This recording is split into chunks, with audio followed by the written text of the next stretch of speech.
সুপ্রিয় দর্শক, আপনাদের সবাইকে আমন্ত্রণ জানাচ্ছে এনটিভি নিয়মিত স্বাস্থ্য বিষয়ক আয়োজন স্বাস্থ্য প্রতিদিনে। আপনাদের সাথে রয়েছে আমি পুষ্টিবিদ নুসরাত জাহান দীপা। দর্শক, আমরা যতটুকু জানি যে পৃথিবীতে যত ধরনের স্কিন ডিজিজ রয়েছে তার মধ্যে সবথেকে ক্রিটিক্যাল স্কিন ডিজিজ হচ্ছে সোরিয়াসিস। আমাদের আজকের আলোচ্য বিষয় হচ্ছে এই সোরিয়াসিস। আর এই বিষয়টি নিয়ে কথা বলার জন্য আজ আমাদের সঙ্গে স্টুডিওতে উপস্থিত রয়েছেন একজন বিশেষজ্ঞ চিকিৎসক। আলোচনা শুরু করব, তবে তার আগে আমরা পরিচিত হয়ে নিচ্ছি আমাদের সেই অতিথির সঙ্গে। অধ্যাপক ডাক্তার রাশেদ মোহাম্মদ খান 1965 সালের জুলাই মাসে ঢাকা জেলায় জন্মগ্রহণ করেন। তিনি 1998 সালে ময়মনসিংহ মেডিকেল কলেজ থেকে এমবিবিএস ডিগ্রি অর্জন করেন। এরপর তিনি চিকিৎসা বিজ্ঞানে উচ্চতর ডিডিভি ডিগ্রি লাভ করেন। বর্তমানে তিনি ঢাকা মেডিকেল কলেজে চর্ম ও যৌন রোগ বিভাগের বিভাগীয় প্রধান হিসেবে কর্মরত। স্যার, আপনাকে স্বাগত জানাচ্ছি আমাদের আজকের অনুষ্ঠানে। আপনাকে ধন্যবাদ। স্যার, সোরিয়াসিস বলতে আসলে কি বোঝায়? আমরা তো যতটুকু জানি যে এটি এক ধরনের স্কিন ডিজিজ। এটা actually kidney is very common, খুব কমন একটা রোগ, এবং এটা নিয়ে বারবার আমরা কথা বলতে চাই, কারণ এটা শুধু স্কিনকে ইনভলভ করে, ভিতরকে ইনভলভ করে। এটা নিয়ে মানুষের অনেক মিসকনসেপশন আছে, মনে করে যেটার প্রতি ছোঁয়াচে রোগ। এই মিসকনসেপ্টগুলো যদি আমরা কাভার করে রোগটা বুঝে যদি আর্লি ট্রিটমেন্ট করতে পারি, তাহলে কিন্তু মানে আউটকাম ভেরি গুড, এবং আমরা ভালো কন্ট্রোল রাখতে পারি। বুঝবো কীভাবে যে কী হচ্ছে? খুব কমনলি আমরা বুঝি, যেমন ধরেন আপনার হাঁটুতে কোনোতে দেখা যায় লাল হয়ে যাচ্ছে, গোল গোল প্যাচ হচ্ছে, সেখান থেকে চামড়া উঠছে মাছের আঁশের মতো, মাথা থেকে প্রচুর খুশকির মতো বড় বড় চলটা নিয়ে চামড়া উঠছে, দেখা যায় আপনার গিরাগুলো ব্যথা করছে। কোনো কোনো ক্ষেত্রে আবার দেখা যায় ইনভার্স সোরিয়াসিস, যেমন একটা আছে আপনার ভাজে ভাজে হচ্ছে, লাল হয়ে যাচ্ছে এবং চুলকাচ্ছে। অনেকে মনে করে বেশি ফাঙ্গাল ইনফেকশন, ভুল করে এবং অ্যান্টিফাঙ্গাল লাগাচ্ছে। তো এই ধরনের ভুল মান থেকে দূর করে যদি আমরা একটা ভালো একটা ধারণা দিতে পারি লোকজনকে, তাহলে এটাকে খুব ওয়েল কন্ট্রোল ডিজিজ, যদিও এটা কিউরেবল না, ওয়েল কন্ট্রোল, এবং কন্ট্রোল করার জন্য we have so many things. যেটা আসলে সোরিয়াসিস স্কিন এবং সোরিয়াসিস বোঝার পরে সেটাকে আমরা কিভাবে আসলে নিয়ন্ত্রণ করতে পারি? নিয়ন্ত্রণের জন্য আমরা যে সোরিয়াসিস মানে হওয়ার জন্য তিনটা কারণ আছে। আমরা বলি একটা জেনেটিক কারণ, একটা বংশগত একটা জেনেটিক কারণ আছে, কিছু পরিবেশগত বা এনভায়রনমেন্টাল যে কারণ আছে, আর হচ্ছে বলে অটিইমিউন, আমাদের যে ভিতরে যে রোগ প্রতিরোধ ক্ষমতা আছে বা ইমিউন সিস্টেম, ওই তিনটা মিলে হয়। তো আমরা নিয়ন্ত্রণ করার সময় 3-4টা জায়গাকেই আমরা অ্যাড্রেস করার চেষ্টা করি। যেমন ধরেন জেনেটিক কারণটা কীভাবে করবো, বংশগত কারণকে আমরা কীভাবে অ্যাড্রেস করবো। যেমন ধরেন আপনি যদি যত মোটা হবেন তত আপনার জেনেটিক লোড বাড়ে। আমরা বলি সেলের মধ্যে থাকে আরএনএ, ডিএনএ, এগুলো হচ্ছে জিন পার্টিকেলস, এগুলো যত বাড়বে তত জেনেটিক লোড বাড়বে। এই জন্য সোরিয়াসিস পেশেন্টকে প্রথমে আমরা বেশি মোটা হতে পারবেন না, এবং এটাকে যারা মোটা হবেন সেটাকে আমরা একটা জিনিস বলি মেটাবলিক সিনড্রোম, যেতে পারে এগুলো আর অনেক কমপ্লিকেশন হয়, ওটার সাথে ডায়াবেটিস, থাইরয়েড, অনেক সমস্যা থাকে। তো আপনি যত চিকন থাকবেন আপনার তত সোরিয়াসিস কম থাকবে, এবং আদার যে কমপ্লিকেশন হয় সোরিয়াসিস থেকে রিলেটেড ওর দিক দূরে থাকবে। আর এনভায়রনমেন্টের যেমন কারণ আছে, সেটার মধ্যে আমি বললাম, যেমন বলি ধরেন এনি স্ট্রেস, আপনি খুব স্ট্রেসে আছেন, সোরিয়াসিস নিয়ে অনেক বেশি স্ট্রেসে থাকে। এটা নিয়ে অনেক চিন্তা, কারণ ও যখন হাতে হয়, হাত থেকে চামড় থাকে, তখন এক লোক হ্যান্ডশেক করে তার সাথে, ও বাসায় বেরোতে সে ফিল করে, সে ডিপ্রেশন চলে যায়। সো এই জন্য স্ট্রেসটাকে কমাতে হবে, কারণ আমি বলছি যে ওয়েল কন্ট্রোল কিন্তু আছে। আচ্ছা, তারপরে ধরুন স্মোকিং, অ্যালকোহল, এগুলি বাড়ায়, কিন্তু অনেক ওষুধ আছে সোরিয়াসিস বাড়ায়। আমরা যখন বলি পেশেন্টকে, জন্য আপনি যদি কোনো কারণে অন্য কোনো ডাক্তারের কাছে কখনো যদি যান, খোদা না করুন, আচ্ছা, তখন আপনি ওনাকে বলবেন যে আমার সোরিয়াসিস আছে, তখন ডাক্তার সাহেব হয়তো আপনাকে এই হিস্ট্রিটা বলতে হবে যে তার সোরিয়াসিস, তখন ডাক্তার বুঝবে যে এইটাকে ওষুধ দেওয়া যাবে না। যেমন পেইন কিলার ধরনের যে এনএসএইড গ্রুপ বলি আমরা, এই ধরনের ওষুধ খেলে তার সোরিয়াসিস বাড়বে। আরও আছে lithium, beta blockers, blood pressure ওষুধ, বিটা ব্লকার যেগুলো আছে, ওগুলোতে সোরিয়াসিস বাড়ে। তুমি হয়তো বুঝে ওনাকে অন্য একটা গ্রুপের ওষুধ দিবে, আর তারপর আমি বলে দিই যে আমাদের সাথে কনসাল্ট করবেন। এমন হতে পারে কার্ডিওলজি ডাক্তার আমাদের সব ওষুধের নাম মুখস্থ না, সেটা হতে পারে। সে আমার বলতে আমাকে একটা ক্রস চেক করবেন, আমি বলবো এটা খাওয়া যাবে, এটা খাওয়া যাবে না। সেরকম এই ধরনের ওষুধ এবং এনভায়রনমেন্ট ফ্যাক্টরস এর স্ট্রেস সোরিয়াসিস বাড়ায়। আপনি যত ঘষা মাজা করবেন, ওরা যেটা মনে করে যে গা থেকে চামড়া উঠছে, এটা ঘষে পরিষ্কার করে ফেলি, এটা হচ্ছে ফিজিক্যাল ইঞ্জুরি। ফিজিক্যাল ইঞ্জুরি যত হবে, যত ঘষবেন তত বাড়বে। আমরা বলি নামাজ পড়ার সময় জানাজ বিছা নামাজ পড়েন, কারণ হাঁটুর মধ্যে হয় খুব সোরিয়াসিস। এই জন্য সফট জানাজ বিছিয়ে আপনি নামাজ পড়বেন, স্ট্রেস অ্যাভয়েড করেন। খুব কেমিক্যাল ইঞ্জুরি, আপনি খুব জেট হুইল ভিমবার যদি টিভি ডিটারজেন্ট সোপ দিয়ে আপনি হাত ধুচ্ছেন, কেমিক্যাল ইঞ্জুরি হবে। ইভেন আপনি ফটো ইঞ্জুরি, আমরা বলি রোদে যাচ্ছেন, আপনি 1 ঘন্টা ধরে যারা একটা বাসের জন্য অপেক্ষা করছেন, সানবার্ন হচ্ছে আপনার, দ্যাট ইজ ফটো ইঞ্জুরি, এটা বাড়াবে, এটা ছাতা ব্যবহার করতে হবে। তো এই এনভায়রনমেন্টাল কজগুলি চলে গেল। এখন যেটা হচ্ছে আমরা বলি ইমিউনোলজিক্যাল যে ব্যাপারটা, আমাদের যেটা আমরা যেটা করবো এই করার সাথে, এই জন্য যেটা হচ্ছে শরীরের জন্য আমার কিন্তু ভেরি ভালো ভালো চিকিৎসা এসছে আমাদের, অনেক লেটেস্ট। আমরা আগে কিছু যেগুলো ইউজ করতাম অনেক পুরানো, যেগুলোকে আমরা বলি ডায়নামাইট বা নিউট্রন বম, যেখানে বোমাটা ফেললাম, তো ওটা ধ্বংস হলে আশেপাশে নিয়ে ধ্বংস হলো। বাট এখন আমাদের হচ্ছে টার্গেটেড, শুধু বুলসআই, আমরা যেখানে টার্গেট করবো ওইটাই ধ্বংস হবে, আশেপাশে ধ্বংস করবো না। এই ধরনের খুব স্মার্ট ওষুধ এসছে আমাদের, লাগানোরও খাওয়ারও, হ্যাঁ। এবং লেটেস্ট হচ্ছে বায়োলজিক্স বলি আমরা, যেটা আছে মানে একদম সিভিয়ার সোরিয়াসিস, হ্যাঁ। আমার পেশার যেমন ধরেন 20 বছর ধরে ঘুমায় না, তার চাকরি বাকরি ব্যবসা সব চলে গেছে, কারণ সে বাসাতেই বের হয় না, হ্যাঁ।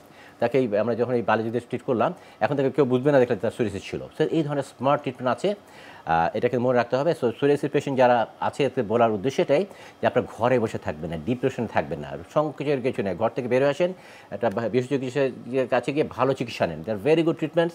আমরা যত সিভিয়ার সোরিয়াসিস হোক এটাকে চিকিৎসা করতে হবে। তবে এর সাথে একটা কথা বলেই নেই, সোরিয়াসিস যেহেতু কিউরেবল না, এটা নিয়ে আমরা বড় বড় ওয়ার্ল্ড কনফারেন্স হয়, সোরিয়াসিস নিয়ে আমরা সারা পৃথিবী জুড়ে কিন্তু কিওর এখন বের হয়নি। আমরা আশা করছি ভবিষ্যতে এটা কিওর বেরবে, কিন্তু অনেক সময় অনেকে দেখেন যে অনেক কবিরাজি অনেক ধরনের অন্যান্য চিকিৎসা চিকিৎসা করে তারা বলে যে সোরিয়াসিস ভালো করে দিবে, এবং সেটা যে কমপ্লিকেশন হয়, দেখা যায় সোরিয়াসিস সারা গায়ে ছড়িয়ে গেল। এটা একটা কমপ্লিকেশন অফ সোরিয়াসিস, যেটা we call it exfoliative dermatitis. সারা গা থেকে চামড়া উঠতে থাকে, তখন এটাকে কন্ট্রোল করা ভেরি ডিফিকাল্ট হয়ে যায়। এই জন্য কোনো অপচিকিৎসা যাওয়া যাবে না। ভেরি গুড আছে, এটা অনেকেই ভুল করে আমাদের কাছে আসে, যেমন একটা স্টেরয়েড জাতীয় ওষুধ আছে, স্টেরয়েড, যেটা ওরাল স্টেরয়েড দিলে খুব দেখা সোরিয়াসিস খুব তাড়াতাড়ি ভালো হয়ে গেছে, কিন্তু যখন সে স্টেরয়েড বন্ধ করবে তখন একটা রিবন ফেনামেনা বলে, সে উইথ ভেঞ্জেন্স নিয়ে সে ফিরে আসবে। সো এই ধরনের ওষুধ মানে ভুল ট্রিটমেন্ট আমরা পাই পেশেন্টগুলোকে।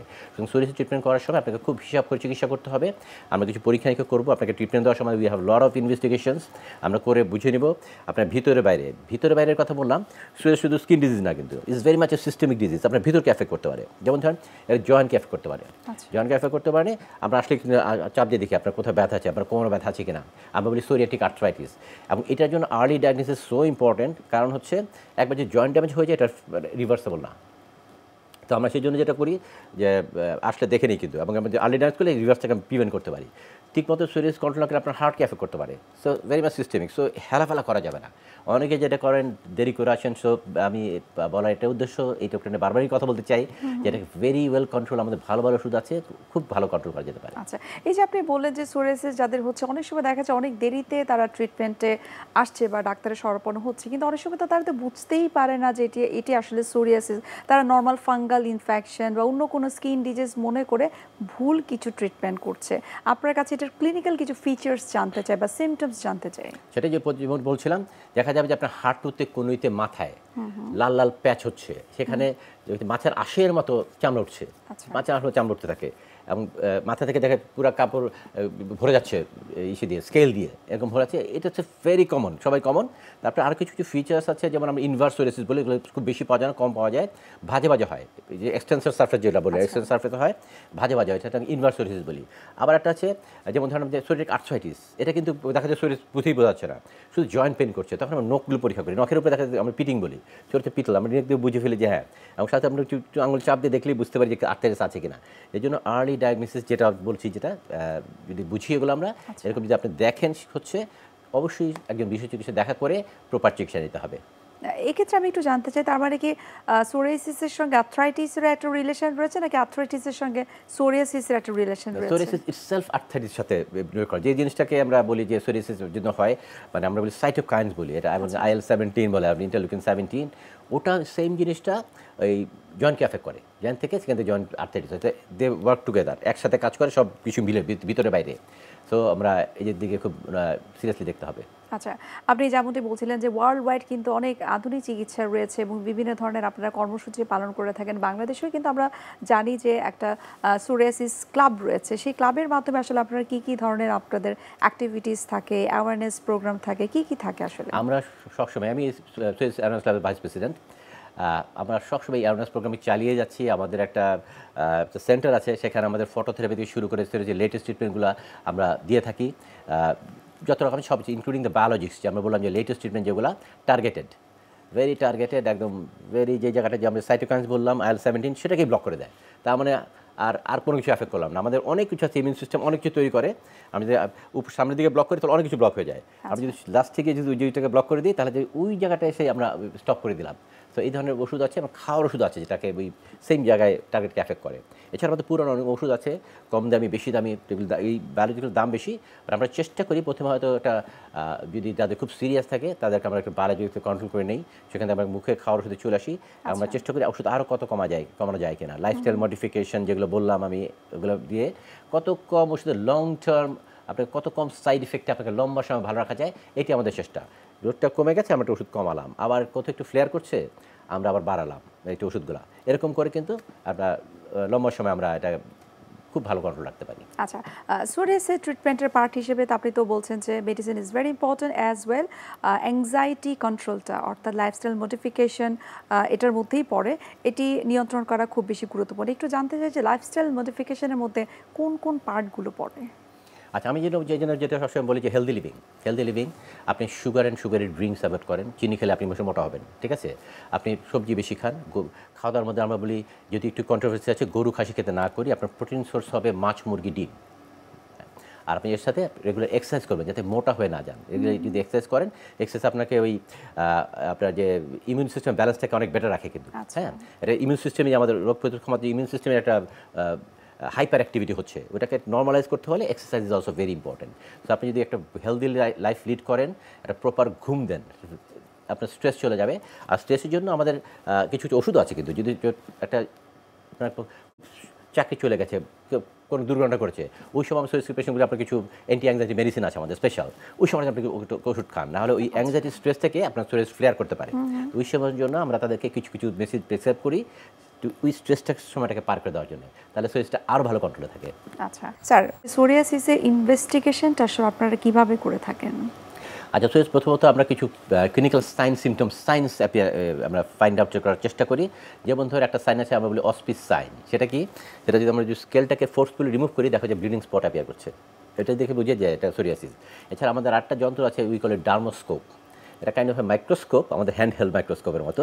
ওটা আমি এটাকে অনেক বেশি ম্যাগনিফাই করতে পারি। ওটা দিয়ে আমি যদি দেখি তখন আমার যে ডটেড ভেসেলস দেখা যায়। এটাতে কিন্তু আমরা অনেকগুলি রোগ দেখতে সোরিয়াসিস মতো আছে।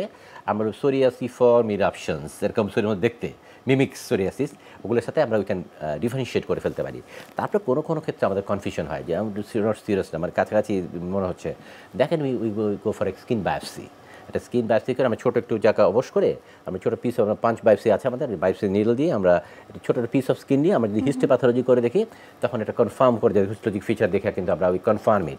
আমরা ইউজুয়ালি যেহেতু সোরিয়াসিস ট্রিটমেন্ট লং টার্ম, অনেক দিন তার চিকিৎসা চলবে, আমরা কনফিউশন রাখি না। সেহেতু যদি দেখি যে আমরা উই আর নট শিওর, তখন আমরা কিন্তু এটা বায়োপসি করেই নিই। কারণ এই দেখা যায় যে অনেক সময় ভুল হয়ে যায়, আসলে clinically it's not all the time correct, 1-2% ক্ষেত্রে এদিকে হয়ে যেতে পারে। তো সেক্ষেত্রে আমরা বায়োপসি করে নিলে এটা কনফার্ম করে লং টার্ম ট্রিটমেন্টের জন্য আমরা রেডি হয়ে যাই। বায়োপসি মানে তো আসলে মানুষ মনে করে যে এটি আসলে ক্যান্সার রোগের জন্য আসলে করা হচ্ছে কিনা, এই সোরিয়াসিস থেকে কি আসলে ক্যান্সার হবার কোনো চান্সেস আছে কিনা? অ্যাকচুয়ালি আমরা যত রকম স্কিন ডিজিজ আছে সব কিছু বায়োপসি করতে পারি। তো ক্যান্সারও করতে পারি, নন ক্যান্সার যেগুলো আছে সব কিছু বায়োপসি করা যায় ইফ ইউ আর কনফিউজড। কারণ এটা হিস্টোপ্যাথোলজি দেখে আমরা অনেক ভালো বুঝতে পারি। শুধু ওই বায়োপসি করা মানে ক্যান্সার মনে করতে হবে না, এটা আমরা জাস্ট কনফার্ম ইট। ফিউচারের জন্য আমরা লং টার্ম একটা ট্রিটমেন্ট দিব, ওইটার জন্য আমরা কিন্তু এটা কনফিউশন দূর করার জন্য মাঝে মাঝে বায়োপসি করে নেই। সো এটা মানেই ক্যান্সার না। যাদের সোরিয়াসিস হচ্ছে, ট্রিটমেন্টের মধ্যে ঔষধ গ্রহণ করা এবং আপনি বলছিলেন যে লাইফস্টাইল মডিফিকেশন, এটার মধ্যে ঘুম এবং স্ট্রেস কন্ট্রোল অনেক বেশি গুরুত্বপূর্ণ, যেমনটা আপনি বলছেন। এর বাইরেও কিন্তু আমরা যতটুকু আমরা জানি যে আপনারা পরামর্শ দিয়ে থাকেন যে বিভিন্ন ধরনের ডিটারজেন্ট বা নর্মাল যে সোপগুলো রয়েছে, নর্মাল যে ময়শ্চারাইজার যেগুলো রয়েছে, এবং খালি হাতে খাওয়া, তারপর হচ্ছে মশলা, শাকসবজি, এই ধরনের জিনিসগুলো ধরতে আপনারা নিষেধ করেন, বিশেষ করে লেবু। এগুলোর কারণটা আসলে কি? মোস্টলি কি আমরা যেটা বলি ডিটারজেন্ট সোপ, যেগুলো মানে কাপড় ধোয়ার সাবান, ধোয়া পাকলা করা যে সাবান, এগুলো ভেরি স্ট্রং। সোরিয়াসিস যেহেতু আমরা বলি যে যেখানে ইনজুরি হবে সেখানে সোরিয়াসিস অ্যাপিয়ার করতে পারে, এটাকে আমরা কেবনার ফেনোমেনা বলি। সেজন্য আপনাকে ডিটারজেন্ট সোপ, আপনি সাবান নিতে পারবেন, নর্মাল একটা ময়শ্চারাইজ করে এরকম সফট একটা সাবান, ডিটারজেন্ট যেটার খারতা কম, এরকম দিতে পারেন আর কি। এর পাশাপাশি আমরা অলওয়েজ একটা ময়শ্চারাইজার অ্যাপ্লাই করতে বলি, যেটাতে মানে একটা আমরা সফট সাপল রাখা, আমরা সফট যদি থাকে তাহলে ইনজুরি থেকে আপনি দূরে থাকলেন আর কি। তবে সোরিয়াসিস পেশেন্ট একটা কিছু অ্যাডভান্টেজ আছে, ওদের খুব বেশি ইনফেকশন হয় না। কারণ যে জিনিসগুলো যে আমাদের ত্বকের প্রতি রোগ প্রতিরোধ ক্ষমতার জন্য যে আমাদের সিবিসিএস গ্ল্যান্ড আমাদের আছে, সোরিয়াসিস পেশেন্টদের বেশি থাকে, এই জন্য ইনফেকশন কম হয় সোরিয়াসিস। বাট তারপরেও আপনি একটা যদি ভালো ময়শ্চারাইজার ইউজ করেন, চামড়াকে সফট রাখেন, তাহলে সোরিয়াসিসটা আরও ভালো কন্ট্রোলে থাকে। আচ্ছা, আমরা সোরিয়াসিস সম্পর্কে আরও বিস্তারিত আপনার কাছ থেকে জানার চেষ্টা করবো। এ পর্যায়ে আমরা দেখে নিচ্ছি আমাদের স্বাস্থ্য প্রতিদিনের নিয়মিত আয়োজন, কি খাবেন কেন খাবেন, এই সেগমেন্টটি। সুপ্রিয় দর্শক, আপনারা দেখছেন স্বাস্থ্য প্রতিদিনের অনুষ্ঠানটি। এই পর্যায়ে আমরা দেখে নিচ্ছি বিভিন্ন খাদ্যের পুষ্টি গুণাগুণ নিয়ে আমাদের পুষ্টিবিদের পরামর্শ। আমরা বাহ্যিকভাবে চাই যে সবাইকে যেন দেখতে সুন্দর লাগুক এবং আকর্ষণীয় লাগুক, আর আকর্ষণের একটা জায়গা হলো চোখ।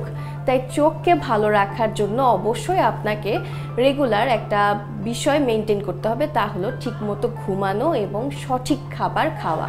আর বিশেষ করে চোখ ভালো রাখার জন্য আপনি যে খাবারগুলো খাবেন তার মধ্যে অবশ্যই ইম্পর্টেন্ট হলো vitamin A, vitamin E, vitamin C যুক্ত খাবার। এটা কিনা আপনার চোখকে ভালো রাখতে সাহায্য করে এবং ভিটামিন কে যুক্ত খাবার আপনাকে খেতে হবে। তো আপনি চোখ ভালো রাখার জন্য অবশ্যই সবুজ শাকসবজি খাওয়ার চেষ্টা করবেন এবং বেশি করে সবুজ শাকসবজি খাবেন, যা কিনা চোখের দৃষ্টি ভালো রাখতে সাহায্য করে। এবং সবচেয়ে ইম্পর্টেন্ট বিষয় হলো যা আমাদের সবার সামনে পাওয়া যায়, সবাই আমরা চাইলে ইজিলি কিনতে পারি, তা হলো গাজর। গাজরে আছে ভিটামিন এ নামক এক ধরনের অ্যান্টিঅক্সিডেন্ট। ভিটামিন এ আছে এবং এর মধ্যে আছে বিটা ক্যারোটিন নামক অ্যান্টিঅক্সিডেন্ট, যা রোগ প্রতিরোধ ক্ষমতা বাড়ায় এবং চোখের দৃষ্টি বাড়াতে সাহায্য করে। তো আপনি যদি রেগুলার, বিশেষ করে যে আপনাদের যদি কোনো ছোট বাচ্চা থাকে তাকে যদি রেগুলার খাবারের লিস্টে আপনি যদি গাজর রাখেন, তাহলে কিন্তু তার চোখের দৃষ্টি বাড়াতে সাহায্য করবে এবং আপনারও চোখের দৃষ্টি বাড়াতে সাহায্য করবে। এবং শুধু চোখ না, গাজর কিন্তু স্কিনকেও অনেক বেশি ভালো রাখে। এবং ছোট মাছ অনেকে এড়িয়ে চলে এবং মনে করেন যে এটা মনে হয় গরিব মানুষের খাবার বা এটা আমাদের খাবার না। আসলে কিন্তু এর কাজটা একদমই করা উচিত না। ছোট মাছ আপনার রেগুলার ডায়েট চার্টে রাখতে হবে এবং আপনি যদি নিয়মিত ছোট মাছ খান, বিশেষ করে সপ্তাহে 2 থেকে 3 দিন, তাহলে কিন্তু আপনার চোখের দৃষ্টি সুন্দর করতে সাহায্য করে। এবং এর পাশাপাশি কাজু বাদাম রাখতে পারেন এবং কাঠবাদাম রাখতে পারেন। বিভিন্ন ধরনের বাদামও কিন্তু চোখের দৃষ্টি বাড়াতে সাহায্য করে। এর পাশাপাশি আপনি অবশ্যই রেগুলার দুধ খাওয়ার চেষ্টা করবেন। দুধ কিন্তু চোখের দৃষ্টি বাড়াতে সাহায্য করে, কিন্তু কারণ হলো দুধ এক ধরনের আদর্শ খাবার।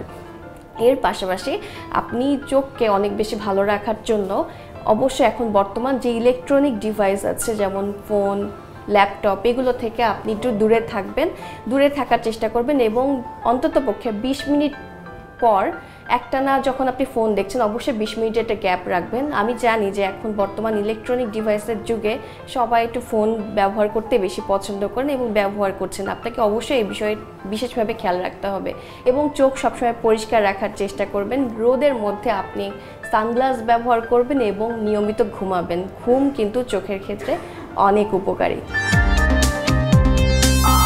যাদের সোরিয়াসিস হয়েছে তাদের উদ্দেশ্যে আপনার অ্যাডভাইস কি? আচ্ছা, প্রথমত যদি আপনি কনফিউজ থাকেন কি হচ্ছে, এরকম যদি উঠছে, প্রথমেই আপনি একটা বিশেষজ্ঞ চিকিৎসকের সাথে দেখা করতে যাবেন। নিজের থেকে বাসায় একটা মলম আছে মাখা শুরু করলাম, যেমন একটা অনেকেই মনে করে এটা ফাঙ্গাল ইনফেকশন, যেমন আছে আমরা মলম একটা যেমন টার্বিনাফিন একটা অ্যান্টিফাঙ্গাল আছে, এটা যদি আপনি লাগান বা খান তাহলে কিন্তু সোরিয়াসিস বাড়বে। সুতরাং আপনাকে এই জায়গায় নিজে থেকে কিছু করা যাবে না। অনেকেই এটা করে, কিন্তু সেলফ একটা ট্রিটমেন্ট এটা সেটা শুরু করে। আমরা সারা পৃথিবী জুড়ে এটা দেখে আমরা কিওর বের হয়নি। সুতরাং আপনি যে কেউ যদি বলে যে এটা দিয়ে সোরিয়াসিস ভালো যাবে, তো এটা করা যাবে না।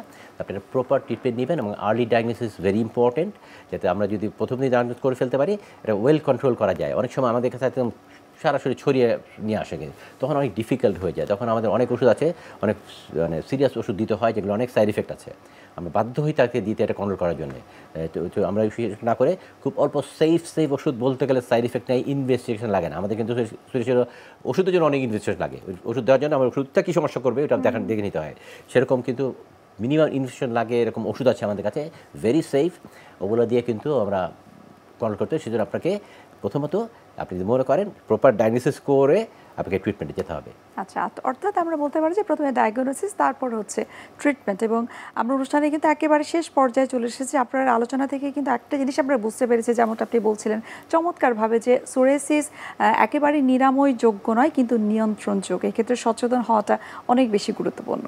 আপনাকে ধন্যবাদ জানাচ্ছি এবং সেই সাথে শুভকামনা এনটিভির পক্ষ থেকে। ধন্যবাদ আপনাকেও। সুপ্রিয় দর্শক, এতক্ষণ আপনারা দেখছিলেন এনটিভি নিয়মিত স্বাস্থ্য বিষয়ক আয়োজন স্বাস্থ্য প্রতিদিন। এই পর্যায়ে আমরা দেখে নিচ্ছি আমাদের আগামী পর্বে কি থাকছে। শোল্ডার জয়েন্ট এটা তৈরি হয়ে হচ্ছে দুইটা হাড়, একটা হচ্ছে স্ক্যাপুলা আর একটা হচ্ছে হিউমেরাস। এই দুইটা হাড় নিয়ে আমাদের এই শোল্ডার জয়েন্টটা ফর্ম হয়। এই শোল্ডার জয়েন্টটা এমনভাবে ফর্ম করা যাতে একটা অ্যাক্সেসিবল মোবিলিটি থাকে, মানে আমরা আমাদের শোল্ডার জয়েন্টকে যে কোনো দিকে মুভ করতে পারি, যাতে আমরা উপরে তোলা, নিচে নামানো, পিছে নেওয়া, এগুলো আমরা ফ্রিলি করতে পারি।